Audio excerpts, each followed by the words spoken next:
Épisode de podcast sur le fly aujourd'hui, zéro préparé. J'ai lu des commentaires, ça m'a mis en maudit, puis j'avais besoin d'expliquer au plus grand nombre de gens possible mon opinion de pourquoi est-ce que je pense que l'équitation traditionnelle nous a toutes brainwashé toute la gang. Fait qu'excuse-moi pour mes petits moments de colère. Je pense que ça va être un bon épisode de podcast. Bonne écoute!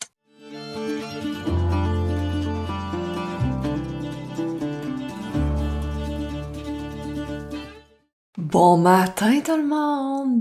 Bon matin, c'est un podcast rose, je sais même pas à quelle heure t'écoutes ça. Mais chez nous, c'est le matin, il est pas 8 heures encore, puis c'était 000 dans mon planning de faire cet épisode de podcast-là à matin.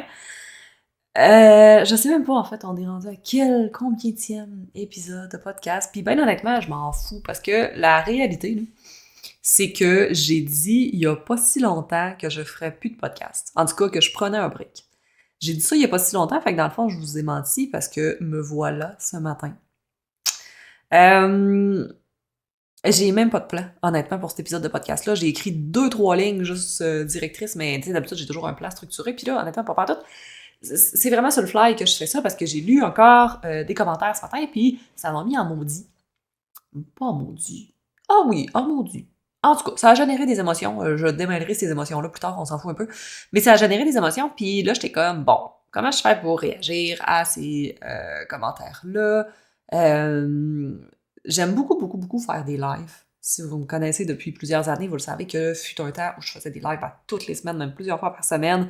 J'adorais les lives sur Facebook, mais Facebook nous a complètement bloqué les lives. Là. Maintenant, ils montent plus, ils sont enregistrés seulement pendant 30 jours, fait qu'après ça, ils disparaissent de Facebook. Il y a beaucoup de bugs avec les lives, on voit pas les commentaires et tout. Fait que bref, Facebook veut plus qu'on fasse de live. Fait que là, j'avais le choix de faire des reels, parce que c'est ce qui est vu présentement sur les réseaux sociaux, mais un reel, c'est genre 1 minute. Fait que expliquer son point de vue en 1 minute, ça fait un peu de la merde. Donc, je me suis dit, ben là, Rose, t'as pas le choix de faire un podcast.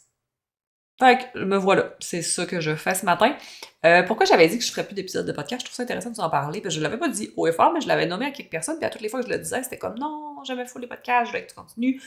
Puis à toutes les fois que les gens me disent ça, je suis comme ah ben. Parce que ce qui arrive avec les podcasts, j'ai pas. Hey, je sais pas comment je vais expliquer ça. En tout cas, peu importe, ok, je vais t'expliquer ça, ça sortira comme ça sort, mais je vais m'arranger pour que tu comprennes ce que je veux dire. J'ai pas full de feedback des podcasts. T'as peu, je m'explique. Tu sais, moi, le contenu que je fais sur les réseaux sociaux, c'est pour que vous le voyez. C'est pour que vous l'aimiez. C'est pour qui vous aide. Right? Je fais pas du contenu sur les réseaux sociaux pour mon plaisir à moi. Ben, quoi que j'ai du fun, là. Mais tu sais, je veux dire, je ferai pas des vidéos de moi pour mon plaisir si ça aide personne. J'ai pas assez de temps à perdre pour ça. Fait que je m'arrange pour que si je fais des vidéos, que ça t'aide ou que ça aide des gens dans ta situation ou peu importe compris. Puis, avec les podcasts, ce qui arrive, c'est que c'est difficile d'aller toucher beaucoup de gens. Fait que j'ai toujours l'impression que quand je fais des épisodes de podcast, c'est pas nécessairement là où mon temps est le plus utile. Et ça demande quand même beaucoup de temps d'enregistrer un podcast. Des fois, je fais des épisodes de genre 1 heure, puis après, il y a toute l'édition, puis après, il y a tout mettre ça en ligne, puis après ça. Tu sais, ça demande beaucoup de temps, là, vous le savez. Moi, j'ai pas une équipe, j'ai pas suffisamment de budget pour avoir une équipe qui enregistre mon podcast, sinon je serais pas dans mon bureau avec mon petit micro et ma petite caméra. T'sais, sinon, je serais dans un studio de podcast comme les autres font, mais moi, j'ai pas le budget pour ça. Fait que ça me demande beaucoup de temps. Fait que ce temps-là, tu comprends que je vais être sûre qu'il soit utile. Fait que souvent, je me dis, ben, en le 3 heures que je prends pour enregistrer un épisode de podcast, je suis mieux de faire des petites vidéos sur les réseaux sociaux, ça rejoint plus de gens, puis j'ai l'impression que ça aide plus de gens. Puis là, il y a une autre partie de moi qui se dit, OK, mais peut-être que ça aide moins de gens les podcasts, mais que ça les aide plus parce que c'est des vidéos plus, ou des audios, peu importe, là, mais c'est plus complet. Bref, en tout cas, j'étais là-dedans, mais là, j'avais dit, gars, j'ai pas l'impression de réellement aider les gens, fait que je vais prendre un break de podcast, puis on verra ce que ça dira. Fait que ça fait un petit bout de temps que je l'avais pas fait. Fait que là, bref, pourquoi je t'explique tout ça, là? C'est que si, sérieux, t'aimes les podcasts, faites quoi? Je m'excuse, aujourd'hui, je vais vraiment être direct parce que je vous l'ai dit, ça a généré des émotions en moi, ces commentaires-là, fait que j'étais un peu en maudit. C'est un peu mon mood pour commencer ce podcast-là. Fait que genre, si t'aimes les podcasts, partage-les. Pour vrai. Je veux que tu les partages sur tes réseaux sociaux, je veux que tu m'aides à ce que les gens les voient, parce que si finalement j'essaie de refaire des podcasts puis je vois qu'il n'y a pas plus d'intérêt, ben je vais vraiment arrêter d'en faire pour vrai. Fait que tu sais, si c'est pas des menaces, là, je dis pas ça pour je suis pas en train de te menacer puis te tordre un bras pour que tu fasses quoi que ce soit, pas en tout. T'aimes pas les podcasts? Fais rien, puis j'en ferai plus. Mais si t'aimes ça, faut juste que je le sache. Puis, tu sais, c'est pas avec un petit message de temps en temps que je reçois que je sais que ça vous aide vraiment. C'est vraiment si vous voulez partager, si vous en dites des bons mots, puis si vous m'aidez à aller rejoindre plus de gens. Fait que c'est pas des menaces, mais c'est vraiment juste si vous aimez ça, exprimez-vous, puis je vais continuer d'en faire. Puis si vous aimez pas ça, ben, c'est pas grave, on va passer au prochain projet, puis je vais faire autre chose. Tu sais, je trouverai une autre façon. Respire, respire. Je trouverai une autre façon de vous partager l'information que je veux vous partager. Bref. Fait que ça, c'était mon petit message. Autre message de fille en maudit ce matin.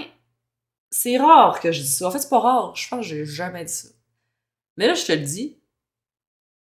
Si t'es pas d'accord avec ce que je dis dans cet épisode de podcast-là, je m'en calisse. Et je ne veux pas ton opinion. Et hein, tu m'as-tu déjà entendu dire ça? Moi, je le dis, puis j'ai l'impression de jamais m'être entendu dire ça. Je suis toujours la fille qui veut apprendre, qui veut évoluer, qui veut entendre les opinions des autres pour m'aider à bâtir ma propre opinion. Mais dans ce cas-là, ici, là, mon opinion, elle est faite par-dessus faite, et je suis à bout d'entendre des gens se battre à essayer de me faire être d'accord avec leur niaiserie. Honnêtement, là, je te le dis, si t'écoutes cet épisode de podcast-là, pis que t'es pas d'accord avec ce que je dis, m'en calisse. Écris-moi pas, arrête de me suivre, va te désabonner de tous mes réseaux sociaux, et je veux que tu n'entendes plus jamais parler de moi, parce que clairement, on n'est pas fait pour s'entendre. Puis clairement, si t'as une petite ouverture d'esprit, si t'es pas d'accord, mais t'as une petite ouverture d'esprit à ce que je dis, fine, continue de me suivre, mais je veux pas ton opinion pareille. Mais si t'es vraiment pas d'accord avec ce que je dis, pour vrai, là, je te veux pas dans mes réseaux, je te veux pas dans mon entourage, puis c'est ça, on partage pas les mêmes valeurs. Fac! Là, tu vas te dire, voyons, Rosalie, avec quoi tu t'enlignes avec tout ça? T'as l'air en maudit, puis explique-nous. Pour vrai, c'est pas un sujet si tant dérangeant que ça. C'est juste que, puis je suis pas en maudit après personne, hein, en passant, je suis pas en maudit après les gens qui ont commenté, je suis pas en maudit après... Non, ça, pour vrai, vous avez tout droit à votre opinion, puis c'est pas parce qu'on partage pas la même opinion que je vous aime pas. Je veux juste pas dans ma vie pour ce point-là. Mais, tu fais ce que tu veux, c'est ta vie, puis c'est chill. Ce qui me met en maudit, c'est à toutes les fois que je réalise à quel point le monde des caisses, c'est n'importe quoi. Puis là, je généralise, hein, parce qu'on est tous des individus différents, mais mettons qu'on fait la moyenne des individus, c'est n'importe quoi. Je l'ai dit que j'avais pas de plan, hein, fait que là, ça va sortir comme ça va sortir. Ça va sortir comme de la merde, puis il y aura pas vraiment de structure dans ce podcast-là, m'en fous. Fait que c'est n'importe quoi. Il y a tellement des moments, il y a tellement souvent, là, des situations où je me dis, je peux pas croire qu'on s'est rendu là, je peux pas croire que on est mêlés, nos valeurs sont tout croches. Moi, là, ce qui me fait le plus rire, c'est quand une personne extérieure au monde des caisses, quand je lui explique la réalité du monde des caisses, sont tout le temps sur le cul.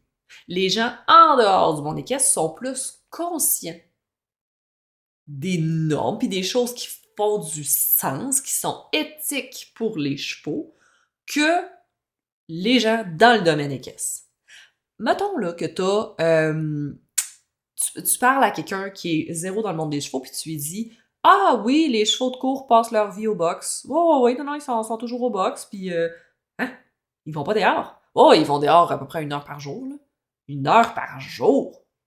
Ben voyons, mais c'est des chevaux. C'est pas supposé être enfermé dans une petite boîte, je veux dire, les chiens, on les laisse pas dans les cages tout le temps. C'est pas de la maltraitance? Ah, ben non, ils sont bien dans leur box, là. Hey, ils se font brosser, ils ont leur petite couverture, ils ont leur petit bol d'eau, ils se font pas écœurer par leurs amis. Ouais, mais les chevaux, ça a toujours vécu un troupeau, ça peut avoir des amis, non? Non, quand je le mets avec des amis, ils aiment pas ça. Tu sais, tu comprends, là? Les gens, en dehors du monde des caisses, sont souvent plus réalistes par rapport aux chevaux que nous autres quand on est dans le monde des chevaux. Pourquoi tu y mets une couverture tout le temps? C'est un cheval, c'est fait pour aller dehors, là? Ah non, mais le mien, il a froid. Ah, ok. Je pensais que de nature, les chevaux vivaient au froid. Pourquoi tu y mets des protections? Ah, ben pour pas qu'ils se blessent. Ouais, mais dans la nature, les chevaux, il n'y en a pas de protection. Tu sais, ça fait partie des exemples, là. Tu sais, d'habitude, c'est toujours ça. Si t'es pas dans le monde des caisses, tu t'es pas fait brainwasher. D'ailleurs, j'ai toujours pas donné de titre à cet épisode de podcast-là. Je vais y penser par après. Mais je trouve vraiment que le monde équestre nous a brainwashé. On était une personne normale avec un jugement normal. On a commencé nos cours d'équitation. On a rentré dans le monde équestre. On s'est fait coacher par quelqu'un, un ami, un prof. On a peut-être commencé des compétitions. Peu importe. Si tu as commencé par le parcours traditionnel du monde des chevaux, tu as été brainwashé. Je suis désolée si tu ne l'avais pas réalisé encore et tu es brainwashé. Tu sais, c'est qui les gens que je préfère? Les gens qui correspondent le mieux à mes valeurs, les gens qui, je trouve, font le plus de sens, c'est les gens qui n'ont jamais pris de cours d'équitation. Et, on va me faire ramasser pour ce que je viens de dire, moi. Pas grave, ça arrivera. Tu sais, j'ai beaucoup d'élèves qui viennent vers moi puis qui sont gênés, qui me disent « Hey, Rosalie, tu sais, moi, ça fait 20 ans que je suis dans le monde des chevaux, j'aime beaucoup les chevaux et tout, j'en ai toujours eu à la maison, mais ça me gêne parce que j'ai jamais pris de cours d'équitation. Je sais pas c'est quoi trotter sur la bonne diagonale, je sais pas. » Tu sais, tu vois le type de personnes, là? Ben, ces personnes-là, souvent sont rentrées dans le monde des chevaux parce qu'ils aimaient les chevaux, ils ont aimé les chevaux toute leur vie, ils ont gardé leur bon jugement, leur bonne valeur et ils se sont jamais fait brainwasher. Fait que, ben non, ils savent pas c'est quoi, trotter sur la bonne diagonale, puis on s'en calisse. Parce que les autres, ils laisseront pas leurs chevaux enfermés dans un box. Puis les autres, j'ai pas besoin de te le nommer, là, tu vois tout ce que je veux dire. Les autres, ils ont utilisé leur logique qu'un cheval, c'est un animal et qu'il faut l'éduquer, puis qu'il faut répondre à ses besoins fondamentaux. Comment tu ferais avec un chien? On n'est pas aussi brainwashé avec les chiens, avec les chats, avec... Peu importe, on n'est pas brainwashé comme ça parce que on y va avec notre logique, on y va avec notre petite voix intérieure. Puis celle-là, là, ben, dès que tu as touché une institution équestre, tu as appris à la mettre de côté. Tu as arrêté de l'écouter parce que à toutes les fois que tu l'écoutais, tu te faisais rabaisser, tu te faisais dire que ça faisait pas de sens ce que tu disais. Bref, tu t'es complètement déconnecté de ça. Puis là, maintenant, ben, t'es rendu comme toutes les autres à savoir, entre guillemets, pour ceux qui m'écoutent en audio, là, à savoir ce qui est bon pour les chevaux, ce que les vieux disent, ce que les anciens disent. Ceux-là, ils ont raison, hein, mais moi, j'ai tort parce que moi, je connais rien. Puis moi, je suis débutante, donc je suis automatiquement pas bonne. Sérieux, on s'est fait brainwasher, et moi, la première. Mais peut-être moins que bien d'autres, parce que moi, j'ai eu la chance d'apprendre chez nous avec mes chevaux, puis la majorité de mon expérience, je l'ai appris toute seule, avec une bonne coach qui venait chez nous, puis que oui, elle avait un petit peu ce brainwashage-là, un peu, mais elle était pas tout le temps là à côté de moi, puis j'ai fait énormément d'erreurs, puis tu sais, fait que je pense que j'ai eu un peu un entre-deux des parcours, puis c'est ça qu'aujourd'hui me donne cette position-là qui me fait réaliser que les gens que les autres ont appris vraiment dans les institutions, c'est épouvantable. Pour vrai, là, pauvre toi, pauvre personne qui a commencé avec 10 ans de cours d'équitation. Tu sais, j'en ai plein, là. Ah, ça fait 10 ans que je prends des cours. Tu sais, j'ai pris des cours d'équitation de mes 12 ans à mes 20 ans. Puis là, j'ai décidé d'avoir mon cheval à moi. Cette personne-là, là, c'est elle que je trouve qui a le plus difficile parcours. Parce que là, elle se ramasse après des années de brainwashage à arriver dans la réalité, d'avoir son propre cheval. Et là, elle réalise que tout ce qu'elle a appris, c'était bien cool en théorie sur des vrais chevaux d'école, sur des chevaux d'école, des faux chevaux, là, des chevaux déjà tout éduqués et tout. Puis crime, quand elle arrive avec son cheval à elle, elle réalise que ouais, c'est vraiment, vraiment, vraiment différent de la réalité.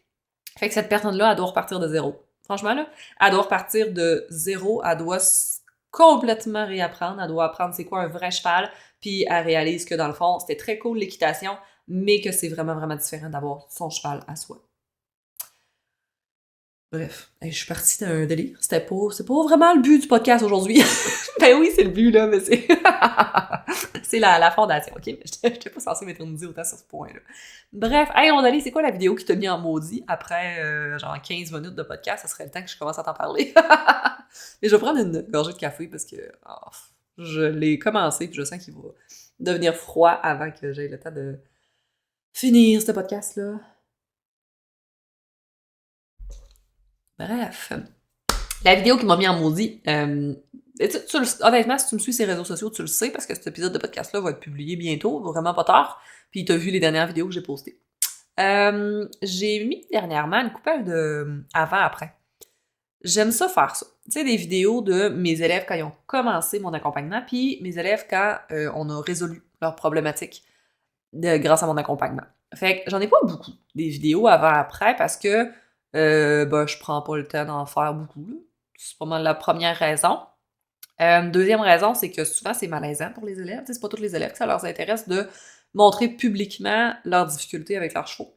Celles que ça intéresse, honnêtement, celles qui sont ouvertes à le faire, je les remercie fois 200 millions parce que ça aide tellement des gens à prendre conscience que ce qu'ils vivent, c'est normal, mais ce n'est pas souhaitable, que ce qu'ils vivent, d'autres gens vivent cette réalité-là aussi, puis que ce qu'ils vivent, ça se travaille, ça se corrige et moins difficilement qu'ils le pensent. Okay? Fait qu'à toutes les fois que j'ai des élèves qui acceptent de faire des vidéos avant-après, je suis hyper reconnaissante. Mais c'est ça, je pense pas souvent de leur demander, je pense pas souvent d'en faire. Puis l'autre raison aussi de pourquoi j'en fais pas beaucoup, puis je me justifie présentement pourquoi j'en fais pas beaucoup, parce que je sais que vous aimez ça. À toutes les fois que j'en fais, j'ai énormément de commentaires, j'ai beaucoup de gens qui me le disent, qui trouvent ça impressionnant les avant-après, mais je sais que vous aimez ça, fait que moi je me justifie de pourquoi j'en fais pas beaucoup. Mais la troisième raison de pourquoi j'en fais pas beaucoup, c'est que pour faire un bon avant-après, faut avoir un avant dégueulasse puis un après exceptionnel. On est d'accord. Faut qu'il y ait des résultats visuellement impressionnants, sinon ça fait un avant-après plate. Puis la réalité, c'est que la majorité de mes élèves viennent pas vers moi parce que leur cheval est en train de vouloir les tuer. C'est rare que j'ai des cas extrêmes. Généralement, mes élèves vont réagir avant que le cas soit rendu extrême. T'sais, ils vont venir vers moi quand le cheval commence à avoir des problématiques, mais pas quand il est rendu à vouloir le tuer, là. T'sais, généralement, ils vont venir vers moi dans ces situations-là. Fait que le avant est pas épouvantable, puis le après, ben, il est pas extraordinaire non plus, parce que, ben, je veux dire, on vient juste avec un cheval normal qui est heureux. Puis ça, ben, c'est pas impressionnant visuellement. Tu sais, c'est pas des choses qu'on est capable de vraiment voir, on le ressent. On le sait, la différence, parce que c'est notre cheval, on le vit, la différence, mais visuellement, bof. Tu sais? Ça, puis le processus aussi que je fais parcourir à mes élèves, c'est pas un processus qui est impressionnant visuellement. Fait que je suis pas une bonne candidate pour des vidéos avant-après, puis ça, d'ailleurs, je trouve ça ridicule. À toutes les fois que je vois des formations de chevaux, parce que je vous l'ai dit souvent, mais moi j'en achète une tonne des formations dans le monde des chevaux, je veux toutes les acheter, je veux toutes les essayer pour avoir le max de connaissances possible pour pouvoir vous transmettre après. Mais à toutes les fois que je vois une entreprise faire son marketing sur des avant-après impressionnants, je suis comme, on dirait que t'as passé à côté de l'essentiel. Souvent, ces avant-après-là sont sensationnalistes pour attirer justement les regards, attirer les vues, attirer les yeux des gens sur les réseaux sociaux, parce qu'on ne le cachera pas aujourd'hui, il faut attirer les yeux des gens, sinon tu passes free puis la personne continue son chemin sur d'autres contenus, fait que je comprends. Mais quand je vois l'entraîneur principal d'une formation en train de travailler un cheval, puis le cheval se lève debout, se garoche à terre, c'est la panique totale, je me dis, tu sais très bien, comme moi, que c'est pas comme ça que tu l'entraînes, ce cheval-là. Fait que je comprends 100% que ce que tu es en train de faire, c'est seulement pour être impressionnant, mais ce n'est pas réellement des méthodes éthiques de travail. Parce qu'il n'y a pas un cheval sur la planète que je vais recommander d'être travaillé dans des conditions où il se lève debout, il se garoche sur le dos, parce que c'est... En tout cas, bref, je sais pas, je rentrerai pas là-dessus parce que ça finira plus, là, mais je veux dire, pour moi, entraîner un cheval éthiquement, et de la bonne façon et sans lui créer de traumatisme et en lui apprenant les bonnes choses et en ayant du plaisir et blablabla, ben ça se fait pas dans des conditions où il a le goût de se lever debout puis de se garrocher à terre. Puis là, tu vas me dire, mais Rosalie, il y a des chevaux des fois qui ont pris l'habitude de faire ça. Oui, il y en a, mais c'est extrêmement rare parce que généralement, un cheval qui a ce genre d'habitude-là, c'est qu'il n'est pas bien. C'est pas qu'il y a des mauvais apprentissages, c'est qu'il n'est pas bien. Fait qu'on va travailler à le mettre bien pour lui créer des nouveaux apprentissages, pour qu'après ça, quand il arrive dans des situations hors zone de confort, ben là, il soit capable de se gérer confortablement. Donc, bref, pourquoi je disais ça, moi? Ah oui, c'est ça, parce que le pourquoi de je faisais pas beaucoup de vidéos avant-après, parce que c'est ça, c'est pas ma façon de travailler. Bref, je fais des vidéos avant-après quand j'ai des conditions parfaites pour faire ce genre de vidéos-là. Ce qui est rare. Donc, j'ai publié il y a un petit bout de temps, là, ça fait un petit bout que j'utilise cette vidéo-là. Je trouve qu'elle est quand même vraiment bien. C'est une vidéo de mon élève. Pour ceux qui l'ont vue, vous savez lesquels je parle. Quoique j'en ai publié quelques-uns, là, mais pour ceux qui n'ont pas vu passer la vidéo, ben je sais que c'est pas tout le monde qui me suit tant que ça, ces réseaux. La vidéo, dans le fond, après, c'est une élève qui est pas si avancée que ça, mais qui est pas si débutante que ça non plus. Ok, je la nommerai pas, là. Mais cette élève-là, c'était une bonne cavalière. Tu sais, je peux pas, je dirais pas qu'elle était mauvaise, je dirais pas qu'elle était exceptionnelle, je vais dire vraiment que c'était une cavalière standard, là, comme toi puis moi, ok, là. Vous voyez le genre. Puis son cheval, pour raison X, ne voulait pas travailler avec elle au sol. Puis ce qu'on voit sur la vidéo, c'est mon élève qui veut longer ce cheval-là, et lui ne veut vraiment pas, au point de se virer les fesses et de le ruer en sa direction. Donc, dans la vidéo, qui dure à peu près, honnêtement, 10 secondes, parce que là, avant-après, je peux pas faire des vidéos de 35 minutes, là. Fait qu'on voit juste des bouts où son cheval se vire vers elle et essaie de la ruer. Fait qu'elle, qu'est-ce qu'elle fait? Ben, elle se tasse pour pas se faire ruer, on est d'accord. Elle est comme à manger tout croche, parce que, je veux dire, elle essaye de corriger un cheval qui essaye d'être dangereux envers elle. Fait que, tu sais, c'est un peu n'importe quoi comme vidéo, mais le but, c'est juste de montrer que le cheval essayait d'être dangereux. That's it. Ça, c'est le avant. Puis le après, c'est elle qui le longe. Puis le cheval est calme, il est détendu, il est heureux, il est bien avec elle. Puis fun fact de cette vidéo-là, en passant, là, c'est qu'il y a 24 heures entre les deux vidéos. Ça, je l'ai pas dit dans le avant-après, parce que ça serait trop sensationnaliste, puis je veux pas que les gens viennent vers moi en pensant à des résultats miraculeux, là, c'est pas ça que j'offre. Mais dans cette vidéo-là, c'est ce qui se passe, c'est qu'il y a 24 heures. Fait que oui, des fois, quand les conditions sont propices, tu peux passer d'un cheval dangereux à un cheval smooth, gentil, qui a du fun au travail, juste avec des micro-changements. Parfois. Fait que c'est ce qui s'est passé avec elle. Ben, je veux pas dire un micro-changement, mais je veux dire une chose que tu changes, puis ça change tout. C'est un peu ça le cas. Fait que c'était le fun fact sur ce avant-après là. OK? Fait que la vidéo, je pense pour vrai, elle dure 15 secondes. Si je me trompe pas, là, fait que t'as le avant puis le après sur 15 secondes. That's it. Ça, c'est les vidéos avant-après. Puis, pourquoi au début, il y a comme eu une chronologie dans cette histoire-là, pourquoi au début, ça m'a mis en maudit? C'est qu'il y avait plusieurs commentaires sous la vidéo. Puis essaye pas d'aller les voir, ces commentaires-là. Moi, généralement, je les supprime. J'en ai gardé quelques-uns, ceux qui étaient respectueux, ceux qui étaient dits poliment, je les ai gardés. Mais moi, je suis la fille que si ça me fait chier, je vais supprimer ton commentaire. Allez, la liberté d'expression. Je m'en torche de ta liberté d'expression. C'est mes réseaux sociaux, puis je fais ce que je veux. Non, mais tu comprends, c'est pour ma santé mentale aussi, là, à un moment donné, c'est pas le fun, là. Quand t'as des gens qui sont irrespectueux, ça me tente juste pas, fait que je les supprime. Fait que oui, si des fois je supprime ton commentaire, ben sache que ça m'a fait plaisir.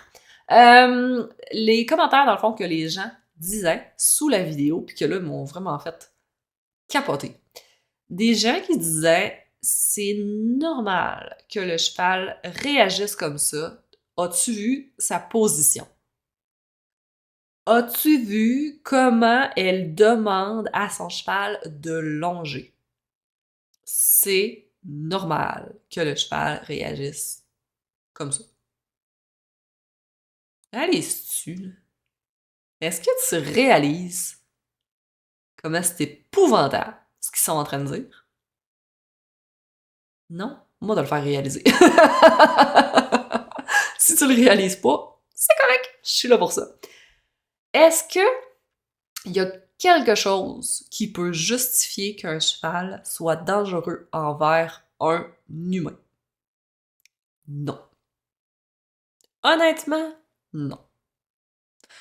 Ok, j'ai dit non, puis dans ma tête, il est venu avec, ben, si un humain est dangereux envers un cheval, ok, mais ça arrive pas, ça arrive pas, ça arrive pas.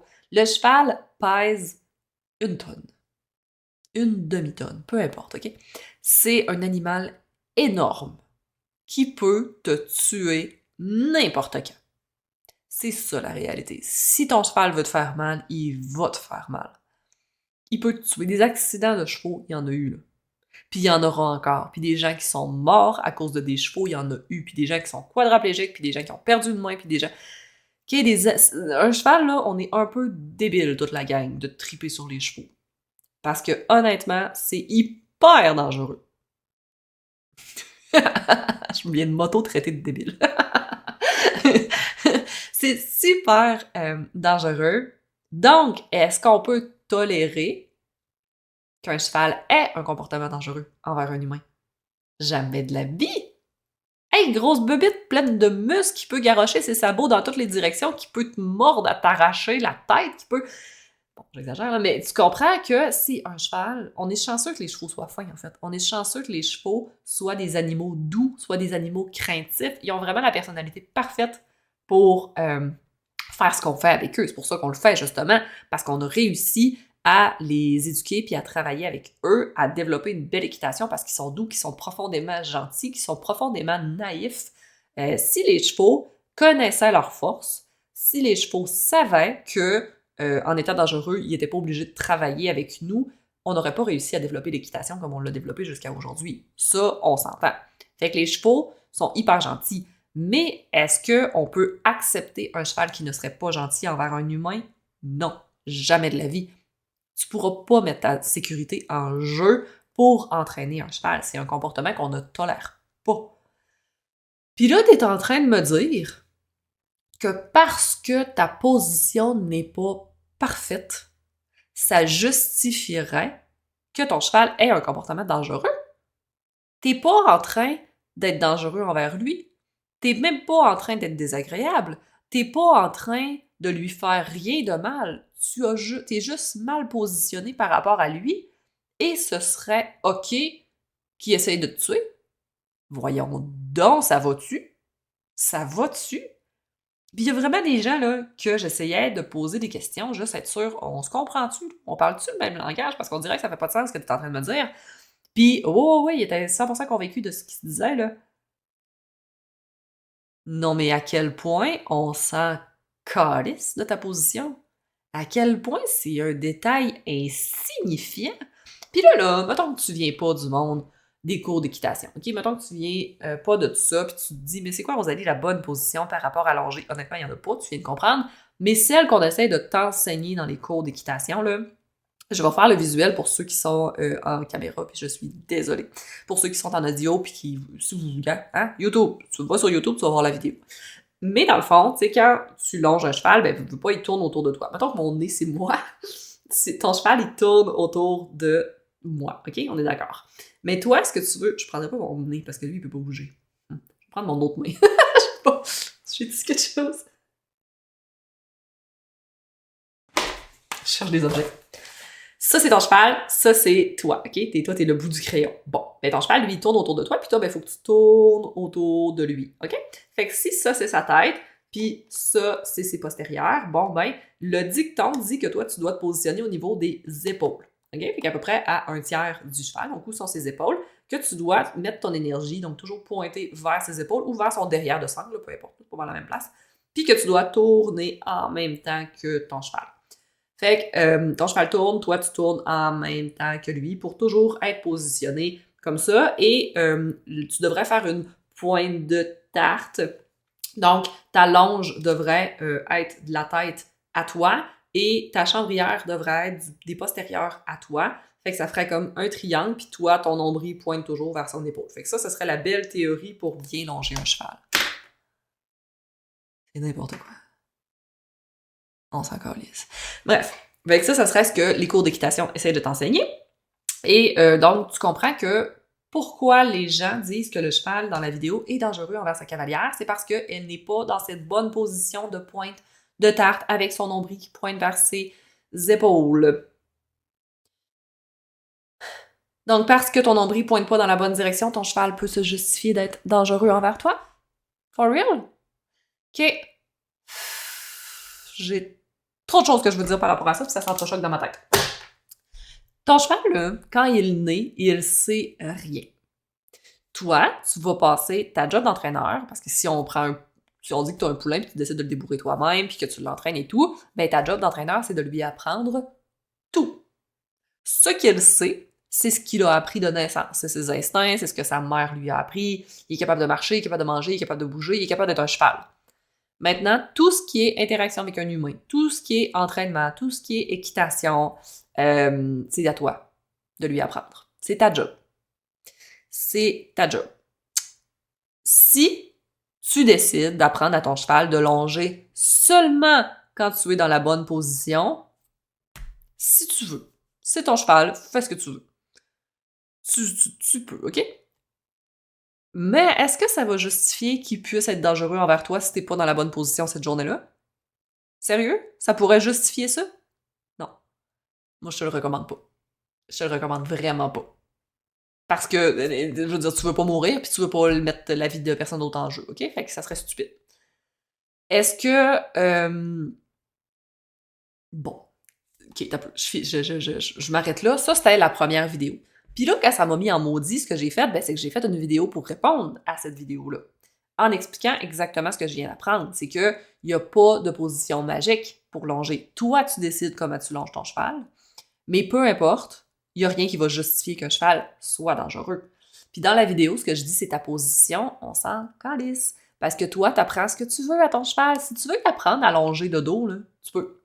Si tu veux y apprendre à longer en étant où c'est postérieur, tu peux. Est-ce que tu penses réellement que ton cheval sait longer parce que ton nombril pointe vers ses antérieurs? Ben non. Ton cheval sait ça parce que quelqu'un lui a appris. Soit toi, soit quelqu'un d'autre dans le passé. Fait que c'est comme ça qu'il le sait. Mais est-ce que t'avais un cheval qui connaissait rien, paf, t'as mis ton nombril vers ses antérieurs, puis il s'est mis à longer parfaitement, puis c'était la réponse magique, c'était la baguette magique qui a tout réglé, puis qui a fait que ton cheval a appris à longer? Ben non. C'est parce quelqu'un lui a appris. Fait que c'est exactement ce que je disais dans la deuxième vidéo, et là, ça s'est mis à être pas d'accord, en me disant que oui, les chevaux comprennent mieux la longe. Quand t'es dans la bonne position, puis que ci, puis que ça, puis que... Puis c'est là où j'en suis venue à, OK, faut que je fasse un épisode de podcast pour leur expliquer à quel point ils sont brainwashés par les cours d'équitation. Parce que ton cheval, là, faut que t'arrêtes de sous-estimer ses capacités d'apprentissage.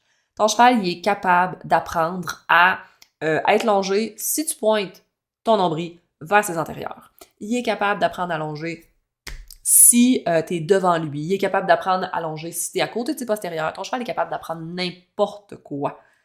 C'est pas parce que ta position n'est pas parfaite que ton cheval n'est pas capable de longer. OK? Là, on a je viens de terminer ça justifie d'être dangereux. Ça, on est d'accord, ça ne justifiera jamais d'être dangereux. Il n'y a rien que tu peux faire qui justifie que ton cheval soit dangereux envers toi. Ça, c'est réglé. Point. That's it. Maintenant, le deuxième point, c'est est-ce que ça justifie que ton cheval ne longe pas bien, que ta position soit pas bonne? Et la réponse, c'est non, on s'en calisse de ta position. OK? Ton cheval est capable d'apprendre n'importe quoi. Si ton cheval ne longe pas parce que ta position n'est pas bonne, la réalité, c'est pas à cause de ta position, c'est parce que tu ne lui as jamais appris à longer quand tu étais dans cette position-là. Moi, là, quand je longe mon cheval, je peux décider tout bonnement d'aller vers l'arrière. Parce que j'ai une roche à ramasser. Parce que j'ai quelque chose à aller regarder. Parce que... Est-ce que ça justifie que mon cheval arrête de longer? Non. Je peux m'asseoir au sol, puis mon cheval va continuer à longer. Pourquoi? Parce que j'y ai appris, parce que c'était drôle, puis parce que ça m'a amusé, fait que j'y ai appris. Fait que t'es assis au sol, tu bouges pas, puis ton cheval longe autour de toi. Si mon cheval est capable, est-ce que tu penses que tous les chevaux sont capables? Oui. Est-ce que la première fois que je l'ai faite, elle a compris? Non. Il a fallu que je lui apprenne. Puis une fois que j'y ai appris, est-ce qu'elle a compris? Ouais. Puis elle l'a fait. Puis ça a super bien été parce que j'y ai appris. Il n'y a aucune baguette magique, que ce soit au sol, que ce soit en selle, que ce soit en longe, en attelage, dans les manipulations du quotidien. Peu importe, il n'y a aucune baguette magique. Si présentement ton cheval ne fait pas ce que tu lui demandes, c'est parce que tu ne lui as pas appris à le faire. That's it. Oh, mais Rosalie, il veut pas le faire. C'est parce que tu lui as pas appris pourquoi il devrait le faire. Ton cheval part de connaissance zéro. Puis si tu ne lui apprends pas, ben il reste à connaissance zéro. Fait qu'il pourra pas le faire tant que tu lui auras pas enseigné. C'est ta job de lui enseigner. On est-tu d'accord? Puis au final, je pense que ce qui m'aide le plus en maudit, c'est que... Ben, t'as peu. Je fais juste finir mon point. Pourquoi est-ce que je dis que l'équitation traditionnelle t'a brainwashé? C'est parce que l'équitation traditionnelle t'a appris à t'enfarger dans les fleurs du tapis. Ça, c'est l'expression que j'aime utiliser. Si tu connais pas cette expression-là, ce que ça veut dire, c'est tu t'enfarges dans les détails. Tu te casses la tête sur des détails en pensant que c'est la solution. Ah, présentement, mon cheval comprend pas bien parce que mes talons sont trop hauts en selle. J'ai pas les talons assez descendus. On s'en sac de tes talons. OK?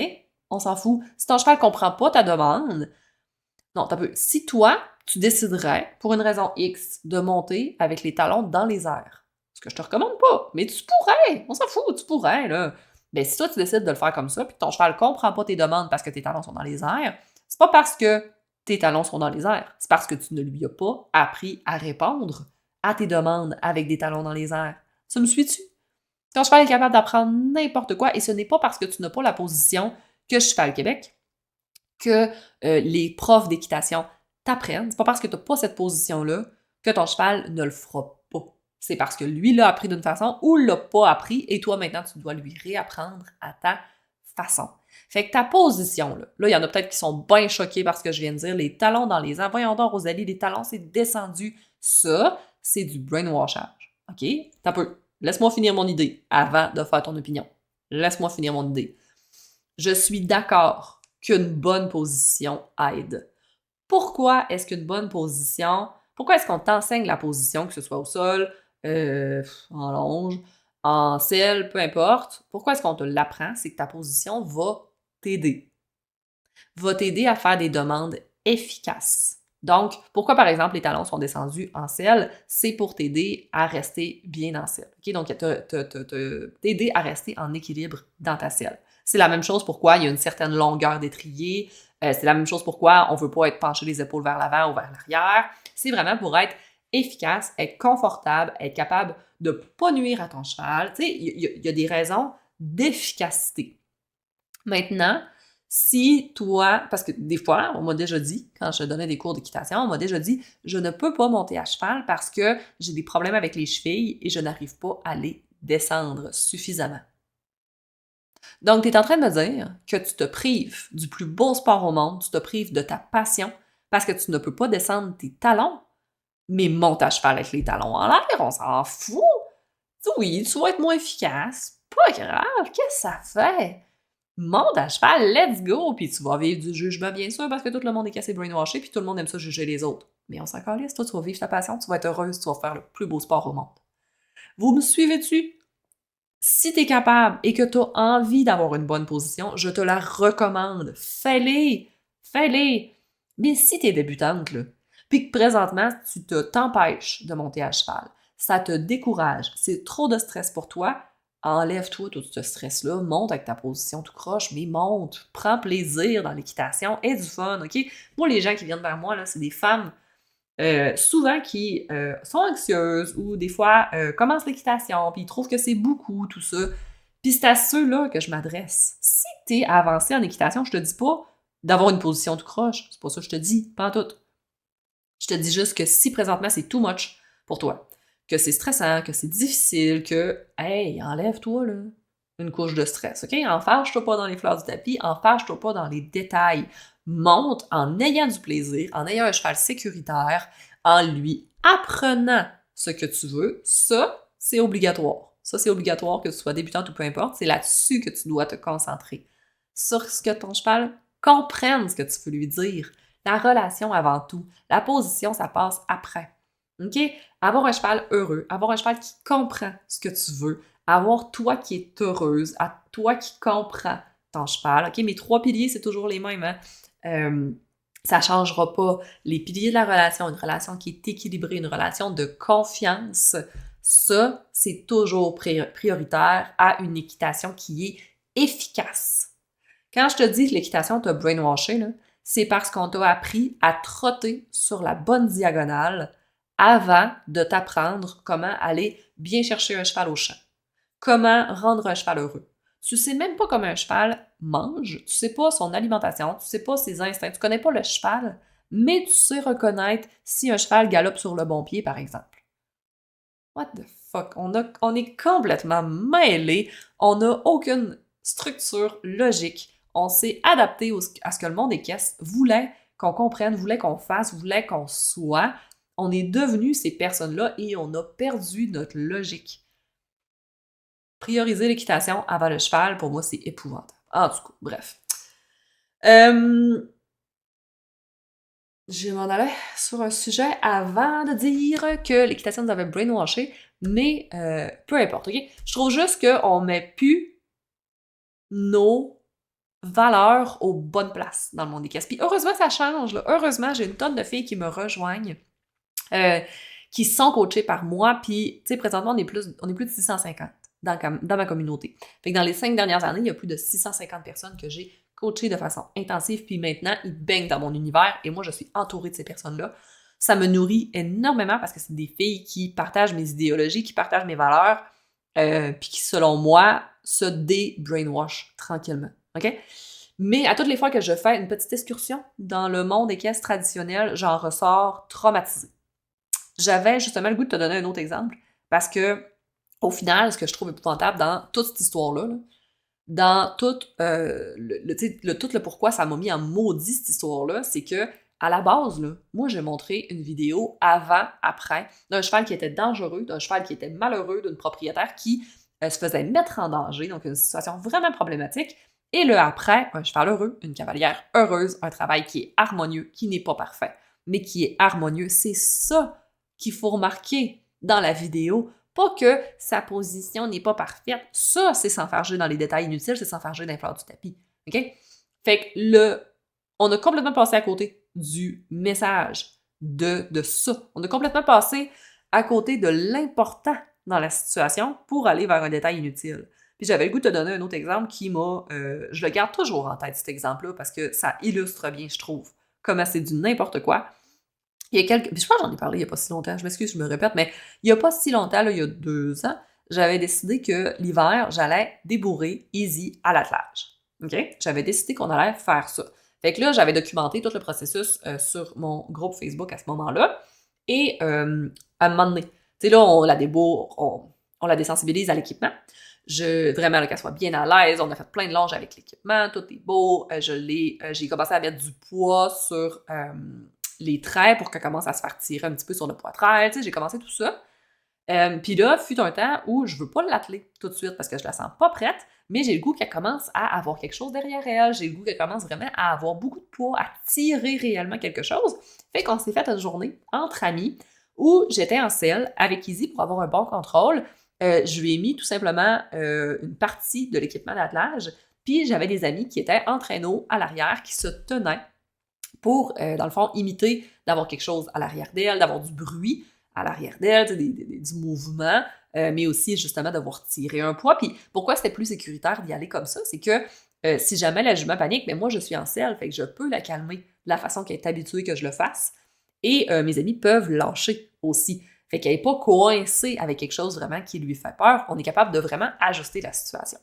Donc bref, on a fait ça, puis on avait 2 autres chevaux à entraîner de la même façon en même temps. Fait qu'on s'est fait une belle journée entre amis. C'était super le fun. Puis moi, j'étais fière de ça. J'étais fière parce que Izzy avait vraiment, vraiment bien réagi.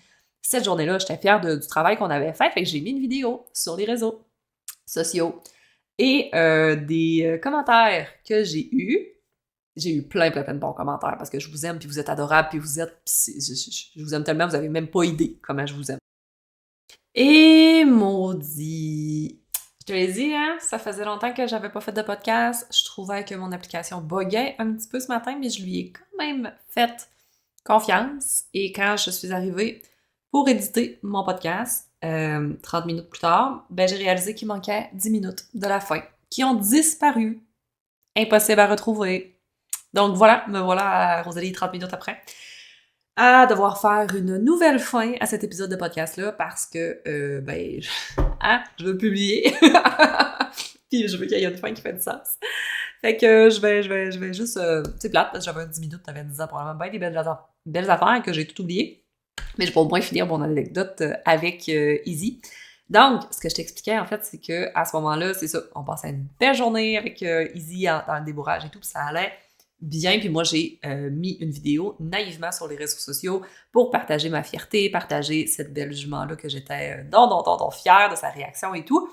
Et la petite Rosalie a dû tomber en bas de son beau nuage quand j'ai vu des commentaires de « Non mais Rosalie, sur ta vidéo, tu trottes pas sur la bonne diagonale. Tu devrais pas montrer ça, c'est un mauvais exemple pour tes élèves. » Quoi? T'es sérieuse, là? Oui, c'est vrai que je trottais pas sur la bonne diagonale. Mais on s'en calisse. Tu regardes donc bien les mauvaises choses dans la vidéo. Tu te concentres donc bien sur des détails qu'on se fout. Est-ce que tu as remarqué tout le reste, tout ce qui était important? La belle jument heureuse, la belle jument qui avait full progressé dans son débourrage, Rosalie qui avait du plaisir, la belle journée qu'on était en train de passer. Est-ce que tu as tout vu ça ou tu t'es juste concentré sur le fait que j'étais pas sur la bonne diagonale? La Rosalie, de cette journée-là, là, tu penses-tu vraiment qu'elle pensait à sa diagonale? Je m'en torchais avec ma diagonale. Hey, j'étais en train de vivre un beau moment. Un moment où je progressais, mais je me progressais, j'étais fière, on avait du fun. J'étais en train de rire avec mes amis, les autres, ils se filmaient en arrière. Tu sais, on avait plein de choses à penser, plein de belles choses. Puis, pour toi, tout ce que tu remarques, c'est la diagonale. Si tu sais pas c'est quoi, trotter sur la bonne diagonale, là, c'est bien correct. Moi, te l'expliquer right now. Bref, là, en bref, pour que tu saches de quoi je parle, quand tu fais du trop enlevé, tu sais, du trop lève assis, que tu te lèves un temps, que tu te rassois un temps, ben, il faut que tu te lèves en même temps qu'un des deux antérieurs du cheval. OK? Fait qu'il faut que ton lève assis soit en même temps qu'un des deux mouvements du cheval. Mais bref, on s'en fout, OK? Mais tout ce qu'il faut que tu saches, c'est que quand tu trottes enlevé, tu peux trotter sur la bonne diagonale ou la mauvaise diagonale. Pourquoi on trotte sur la bonne diagonale? En théorie, ça dégagerait l'épaule du cheval pour lui permettre une plus grande amplitude, pour lui permettre une plus grande liberté de mouvement. Mais tu sais, veut dire, c'est pas ça qui va faire que ton cheval sera pas capable de trotter là. Tu peux passer ta vie à trotter sa mauvaise diagonale, puis ça sera vraiment pas la fin du monde, ok? Fait que ça, c'est trotter sur la bonne diagonale. Puis, des gens préfèrent se concentrer sur ça que sur tout le reste. Non, mais à quel point on est débalancé, à quel point nos valeurs sont aux mauvaises places, puis que notre attention est à mauvaise place. Fait que toi, t'aimerais mieux une vidéo où le cheval est encapuchonné, malheureux, que la cavalière est stressée parce qu'elle a une coach qui crie après, mais au moins elle trottait sur la bonne diagonale. C'est ça que t'es en train de me dire. Fait que, c'est là que je te dis que je pense qu'on est vraiment brainwashé, on s'enfarge dans les mauvais détails, on n'est pas concentré sur les bonnes choses. L'important au final, pour moi, c'est que tu sois heureuse, que ton cheval soit heureux, que tu aies du plaisir en équitation, puis tu t'empêches pas d'avoir du plaisir à cause de ce genre de détails-là. Puis, idéalement, ça serait bien aussi qu'on arrête le jugement sur les réseaux sociaux, mais ça, on dirait que j'y crois moins. On dirait que j'aime mieux m'attarder sur au moins qu'on réussisse à tout se débrainwasher un petit peu toute la gang ensemble, qu'on remette nos valeurs aux bonnes places, qu'on revienne, qu'on s'inspire un peu plus des gens qui commencent dans le milieu des chevaux, des gens de l'extérieur, qu'on retrouve notre gros bon sens. C'est lui qu'on dirait que présentement, il a pris le bord. Là. Fait que c'était ce que j'avais le goût de te passer comme message aujourd'hui avec ce podcast-là. Sûrement que dans la version originale, j'avais dit plein de belles affaires parce que j'étais encore en maudit. Là, j'ai eu le temps de me calmer. Ça a fait vraiment du bien de m'exprimer sur cet épisode-là. Ce que je trouve important de te dire en finissant, c'est que, c'est comme je t'ai dit, aujourd'hui, c'est un peu un test. Parce que j'avais le goût de te passer mon message, que je me suis dit que le podcast, ce serait une bonne formule pour le faire. Mais vraiment, si t'aimes les podcasts, si t'aimes pas les podcasts, là, fais rien, OK? Mais si t'aimes mes podcasts, que t'en veux d'autres, j'ai vraiment besoin de le savoir. Parce que, comme je disais, si j'ai pas l'impression que mes podcasts t'aident, ben je vais juste prendre ce temps-là pour le mettre ailleurs. Tu comprends? Mais si les podcasts, c'est quelque chose que t'aimes, ben il faut que je le sache pour que j'en fasse plus. Puis, il n'y a pas grand façon de me notifier que tu aimes mes podcasts.